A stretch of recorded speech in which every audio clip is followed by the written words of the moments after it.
In this video, we're going to be answering your question and answers that you have asked, and we are going to answer. We get hundreds of questions, and we even have people ask us to make certain videos answering this question or that question, and we're happy to do it, and we're happy to answer your questions. Unfortunately, we have 200 videos that need to be made, and so we have a long list. But those of you who support our ministry, you get first priority. Anybody giving Catholic Truth $50 a month or more, we're going to bring your questions toward the top of the list. If you support us at 100 or more, it goes right to the top of the list because you're helping us and we want to help you. So thank you to all those people who support our ministry and help us to reach so many people in the name of Christ. So let's get to these questions.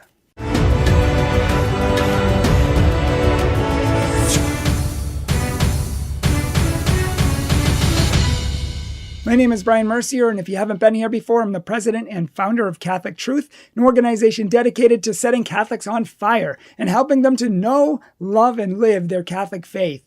And in this video, we're answering questions on love and relationships. And the first question is kissing before marriage a sin? And the answer is not necessarily. I mean, you kiss your mom, you kiss your dad, you kiss people that you love, and it's not sinful. So just because you kiss someone, it doesn't mean it's a sin. It depends on the intention behind the kiss. What do you kiss for? A lot of people think you have to kiss someone in order to keep them. That would be the wrong way to use kissing. Other people kiss just to make someone else jealous. So that would be a wrong use of kissing. But if you kiss someone because you care for them and you're trying to communicate to them that you like them and that you want to communicate a piece of your heart to them, kissing can be a good thing before marriage, as long as we don't get too crazy and passionately kissing and getting into other stuff past kissing. But if you just kiss someone on the cheek or if you kiss someone on the lips and you really want to show affection for another person, you want to show some love for them, it's not a sin. It's not wrong. You don't necessarily have to wait until marriage to kiss somebody. Those who do, it's very noble, but you don't necessarily have to. Can kissing be sinful? Yes, it can. How do you know if kissing is sinful or not? Well, if you're kissing someone to lust over them, it's a sin. If you're kissing someone so that you can go farther with them to second base, third base, touching parts of their body that you shouldn't be touching, that's a sin. If you're kissing someone for a wrong reason, not love, but lust, that's when it becomes sinful. And that leads us to our second question that somebody asked. Are the bases that come before sex sinful before marriage? And the answer is, in this case, yes. So if you go past kissing and you start touching chests and other parts of the body, sexual parts of the body, that is sinful because the way God designed it is that that is part of the sexual act. Those are foreplay for sex. They're supposed to lead up to sex, and they're supposed to be the preliminary parts of sex. So those sexual parts of our body aren't supposed to be touched before marriage. Kissing, yes. Anything else after that? No. While you're technically being a virgin, it's still sinful in the eyes of God. God did not make that to be touched by anyone but your spouse. So in marriage, foreplay, sexuality, it's all good, even before the act of sex. Outside of marriage, it's actually a very serious sin in the eyes of God. So be careful. Work on it. The third question is, how do you know if your boyfriend truly loves you or if he's using you? And the answer is, well, look at your boyfriend. Does he pressure you to do things that you don't feel comfortable with? Does he pressure you to go farther than you're comfortable with? Does he pressure you to do things that you don't want to do? And does he take no for an answer? If he continues to pressure you, and if he puts pressure on you to do things that you're not comfortable with, to go places that you don't feel comfortable with, to do things sexually that you don't feel comfortable with, and they're always trying to pressure you or persuade you, even nicely, then they do not love you. They are in love with your body, and they're lusting after you, and they are using you, in fact. So if they're always trying to get to your body, if they're always trying to touch your body and be touchy-feely and rub themselves all over you, it's a clear sign that they're using you and they're not loving you. Love seeks to give and to do what's good for another person. Lust seeks to take and to get gratification for oneself. So you have to ask yourself, do they respect you? You know, women out there, you know in your heart and in your head, you're smart. You know whether you're being used or not. whether you listen to it or not is a different story. Does your boyfriend or girlfriend, for that matter, if you're a boy, do they respect you? Do they take no for an answer? If you're constantly saying no and they're constantly bugging you, then they don't love you. That's 100% fact. They don't love you. They're using you to get something from you. Only people who respect you, who will respect your religious beliefs and not try to get you to change them. Anybody who tries to get you to change your religious beliefs doesn't love you. That's 100% true. They don't love you. And so only people who respect you, who are not going to pressure you into anything, who are not going to try to control you, make you feel bad, make you feel guilty, these are all signs of someone who doesn't love you, but is someone who's trying to control you and is someone who is trying to use you. We have a whole video on lines that guys use to get sex with girls if you're interested, so you can see how people try to use you and the lines that they use, and even how to respond so that you can resist peer pressure. This question says, why is it wrong to have sex when you're engaged? The answer is simple, because you're not married. God made sex for marriage, and engagement is not marriage. Some people say, yeah, but you're going to be married. That's true. Maybe. Did you know that over 25 million people a year don't make it to marriage? 25 million people every year break up when they're engaged and they don't make it to marriage. So you're not necessarily going to be married. But even if you are definitely going to get married and it's all going to work, you're going to find happily ever after, you're still not married. And God says sex is for marriage. If you truly love someone, you can wait. Love is worth the wait. And you're not going to put their heart, their soul, or themselves in danger of offending God or hell by having sex outside of marriage if you truly love them. If you made it that far, you can wait, because sex is for marriage, not for anyone outside of marriage. See, love speaks the language of forever. Sex speaks the language of forever. And before marriage, it's not forever yet. This next question says, why can't men keep their eyes to themselves? Seriously, like why can't they just learn some self-control? And the answer is, seriously, it's true. Men should keep their eyes to themselves, or at least develop some sense of self-control. That's true.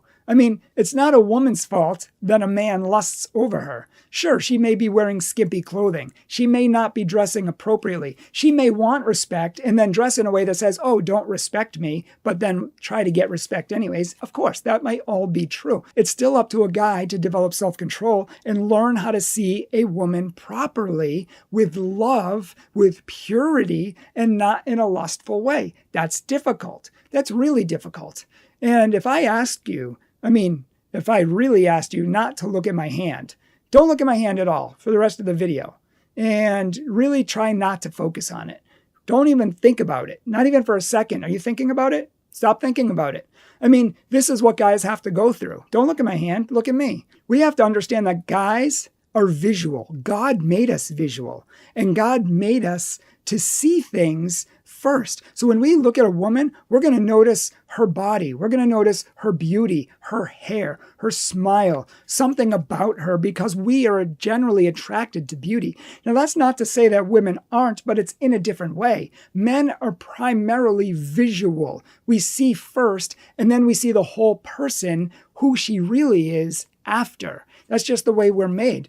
And women generally see the whole person. They may see a man as attractive, but they see him as a whole person. And they're not generally attracted to just one part of him. They may be attracted to his masculinity, or his charm, or his wit, or his sense of humor, or something, the whole part of him, something deeper. Women usually aren't as shallow as men, who are only attracted visually to the physical first. And then we get into know the person after. Women usually want to get to know the person first, but are also attracted to the visual as well. So it's easier for them. But if this is all men see, and we're told not to look, not to look, not to look, but women are dressing right, and they're dressing skimpy and saying, don't look at me. We're seeing it in magazines. We're seeing this right here, which you're not supposed to look at, in movies, TV shows. We're seeing it in advertisements. We're seeing it, don't look at it. We're seeing this in books. We're seeing it around us. We see it on billboards. We see it at the beach. We see this everywhere, and we're not supposed to look. you have to understand that it's very difficult. And I myself have spent years and years purifying my mind and my heart and purifying my eyes so that I can look properly and so that I don't lust and don't look in a way that's inappropriate, even if people are dressed inappropriately. So here's the thing. Women, we're just asking for your help. We're not saying you're bad. We're just saying, please help us, because men are so weak and we're so attacked on every side. The men who speak to me, they really want to be knights. They really want to be gentlemen, but they're so bombarded by our sexual culture. And when you're told not to look at this at all, ever, and it's always in your face, it's really, really difficult. And it takes a lot of personal discipline to get to that area. So we're just asking for your help. You're not bad. A woman's body is not bad. It's actually very good, which is why men find it beautiful. And if you want to know more on that, I made a video on that specifically on women, the way they dress, and how, just by the way they dress, how they can have a better relationship with men and find men that will commit to them and give them what they want. And hint, it's not by dressing ugly. Who wants a woman who just dresses in a big potato sack? No, you can dress wonderfully. You can show off your feminine physique, not in a lustful way, but in a beautiful way that God made. The point is, the way we dress defines who we are. We can't say, oh, respect me, and then dress in a way that says, don't respect me. Next question is this. Can you lust over your wife or your husband, your spouse, in marriage? And the answer is no. We are not allowed to lust after anyone ever because lust is a sin. Lust is the opposite of love. Lust is the great killer of love. It destroys love. It destroys marriages. It destroys relationships. Now, many people mistake passion for lust. People say, oh, you can't be passionate when you're having sex in your marriage. You can't be passionate in this. Of course you can, but you can't lust. Remember that love gives itself, empties itself for another person. It gives itself to another person out of love, even if it's hard, even if it's a sacrifice, it does what's right. Lust seeks to get selfish pleasure for oneself, even if you hurt the other person, even if you have to use the other person, and even if you have to empty them of their purity and dignity. Lust is selfish. It's all about me, what I can get. It's the itch that I need to scratch, and I don't care who scratches it. I just need to scratch this itch. That's what lust is, and it's wrong, and we need to get it under control because love is the opposite of lust. And you can have a passionate love life, even in marriage. You can have a very good sexual life where you guys are very attracted to each other and you really enjoy being together sexually. That's all good, but you cannot use your spouse to scratch your own itch. You cannot use your spouse to fulfill this need in you that you can't fulfill in another way. Or you can't use your spouse for your own sexual kicks. That is always wrong. And we're going to make a whole video just on that in the future. The next question is, do long distance relationships work? Yes and no. Some people have made them work. Some people don't like them at all. I've never liked long-distance relationships. Some people have been able to make them work and they're happily married today. I will probably end up interviewing people in the future on this channel, people who like long-distance relationships and have found that they worked, and people who don't, and we can see why. I personally can't answer it any deeper than that. Next question. Is masturbation a grave sin of grave matter? In other words, is it serious? The adult catechism says yes, but the youth catechism says no. What is the answer? The answer is that the youth catechism, it's wrong. Masturbation is a very serious sin. It's a very serious misusing of our sexuality that God gave us in a way that He never intended for it to be used. So the Catholic Church has always consistently taught that it's a very grave sin and that we must try to uproot it from our lives. Masturbation, pornography, and lust, as I said in the last question, it will destroy your marriage, no question. It'll destroy your relationship. It's the opposite of love, and it doesn't work. So please, this is not a judgment. Just try, for the sake of your future marriage, in small ways, try to uproot this lust. And in fact, we have a video, which you guys can see above. I believe it's 10 ways to overcome a pornography addiction and a lust addiction. This will give you the ways to overcome it so that your heart can be set free and be capable of loving someone for the future. The last question for today is this. How do you know who God chooses to be your future spouse? And the answer is, I have no idea. It's different for everybody. But here are a few things that you need to know. Number one, it starts with prayer. Number two, it starts with dating and getting out there and meeting people. Number three, it starts with not becoming obsessed with the person that you find and spending all of your time with them, texting them all the time, calling them all the time, spending all your time with them. If this person becomes your life, it clouds your ability to think, to discern, and to rationally figure out whether this person is right for you. And in fact, you're most likely to make the wrong decision. So what you want to do is pray about it a lot.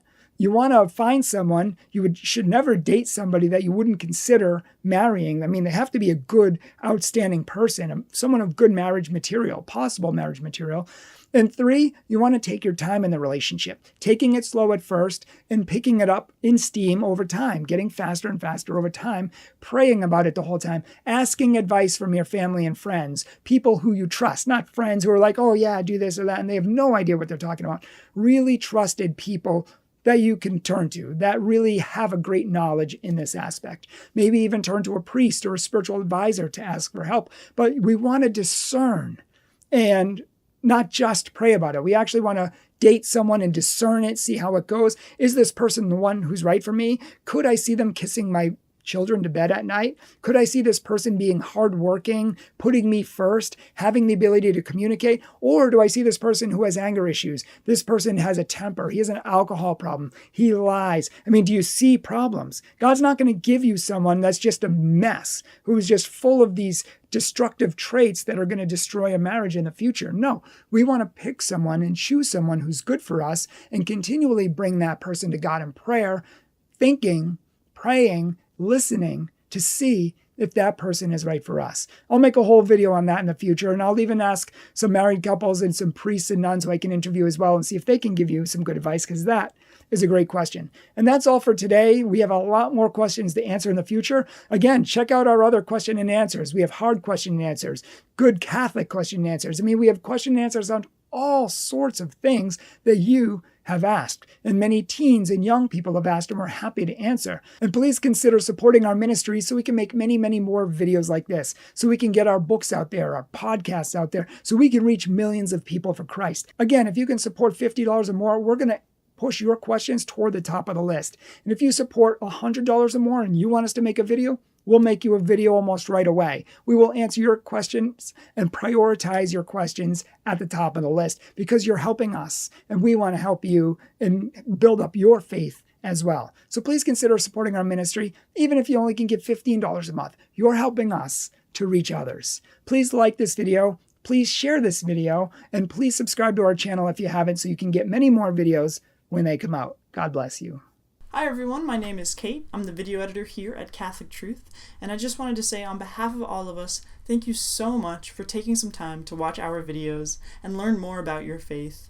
You guys really make this channel possible, and we truly appreciate you being here. So thanks again, and God bless.